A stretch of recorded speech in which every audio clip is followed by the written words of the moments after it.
Hi, everybody. This is Dave Smith from No Kill, Colorado. You're watching No Kill in Motion. Today, I'm here with Shirley Marsh from Yes Biscuit Blog and Aubrey Kavanaugh from No Kill Huntsville.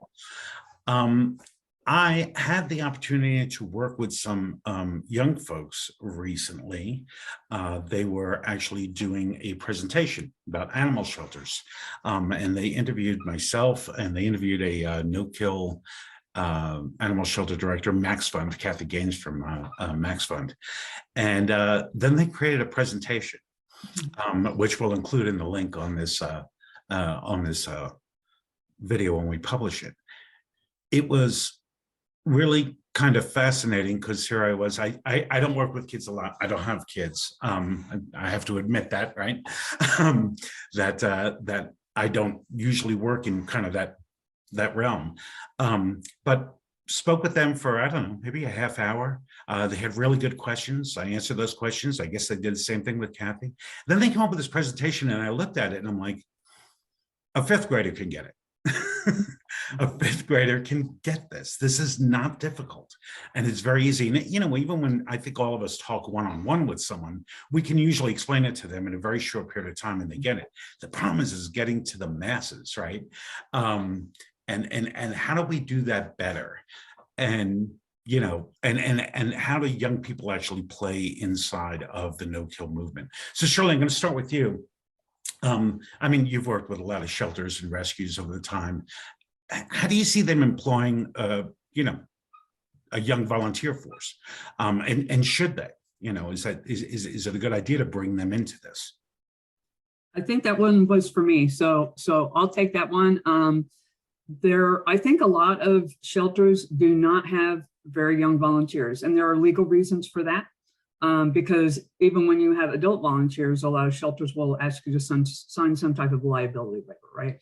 Having said that, shelters that I've been in, I've seen children come in with parents and volunteer together because the parent is trying to teach the child about how animal shelters function.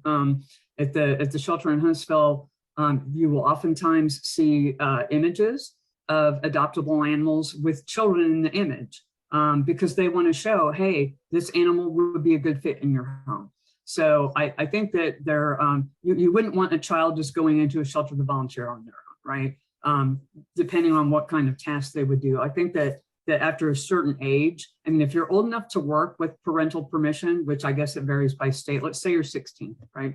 I think you should be able to go in and volunteer at a shelter and be able to do certain tasks that don't require direct contact with an animal that might put you in danger. But I think that the more children understand how shelters actually function, and even adults understand how shelters actually function, the better off we are. I mean, I've seen student groups tour through an animal shelter, but all they do is they bring them in the front door, they walk them up and down kennel rows, or dogs are barking. No one's really explaining to them how the shelter operates. And I've always wondered, well, when they leave, what's their takeaway from that? What did they really learn? You know, okay, they got out of school, but what did they really learn? So I think, and just on the PowerPoint they did, David, I thought it was amazing. I thought it was very impressive. And in my own direct communication with young people, it takes them a really short amount of time to figure out what's going on. And for them, it's just obvious. Of course, why would we ever destroy healthy and treatable animals in shelters? That's not what an animal shelter is. So a fifth grader really does get it. So Shirley, I mean, you know, we all blog, we all write, but you know, I really love your writing. And I'm wondering, when I looked at the presentation, there were two things that stuck out to me. The first thing was where I saw things like, oh, I'd want to change that. And I'm like, well, no, actually, it's fine, right? And the other thing is there was a certain clarity there, right? Because I think those of us who are in it all the time, we may actually go too far sometimes when we're writing. So I'm wondering what you thought about what this actually looked like to you. Is there something we can learn from the way kids actually present this argument? Absolutely. That's an excellent question. I'm so glad you brought that up because when we write, especially about things that we are passionate about, we do tend to go overboard and give way too much information. And there's a meme currently on Twitter, you know, where two young people are at a concert or something, and one is screaming in the other one's ear, and it's obvious she's just going on, and the other person just has this look on their face like, oh, and it's funny because everyone's attaching things that they're passionate about, you know, and I know we can be that way too. But I think the thing that I took away from that presentation was keeping it simple really does work. It's not that we want just fifth graders to understand it, but the truth is things that a fifth grader can understand, an adult can understand. Obviously, we know adults can understand more nuanced ideas and such, but it doesn't necessarily mean that we need to convey those, especially when we're introducing no kill. Yeah, and so what is the what's the key here? Aubrey, is the key? Should we just give this to the kids to actually start explaining and stop doing it ourselves? You know what can we take from this? I think when I saw the PowerPoint, my initial reaction was twofold. One, I think that I would like to think that ours will be a more progressive future, that the fifth graders of today, that because this subject is on their radar and because they really do care, that as they grow older, that this will still be important to them. And they'll be able to pick up on some of the more nuanced things as time goes on. I would like to think that in 20 years, that the concept of the no-kill movement will really just be the norm and not just this controversial struggle that we seem to be in right now with all of us. That was number one. But the second thing was that we can't just, of course, rely on only the fifth graders, right? Because kind of like the LES model, where it was all about education and let's go into schools and talk to them, that's a long-term thing, right? I mean, we need to stop the killing now. So I think that to the extent that we can reach children who may not know this, that's great, because then they will grow up with these values. But we still need to focus on bringing in the parents and the grandparents of the fifth graders to explain, perhaps in less complicated terms than we have been.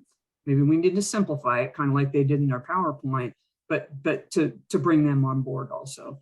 I have a question for you, David. Were you surprised when you were contacted?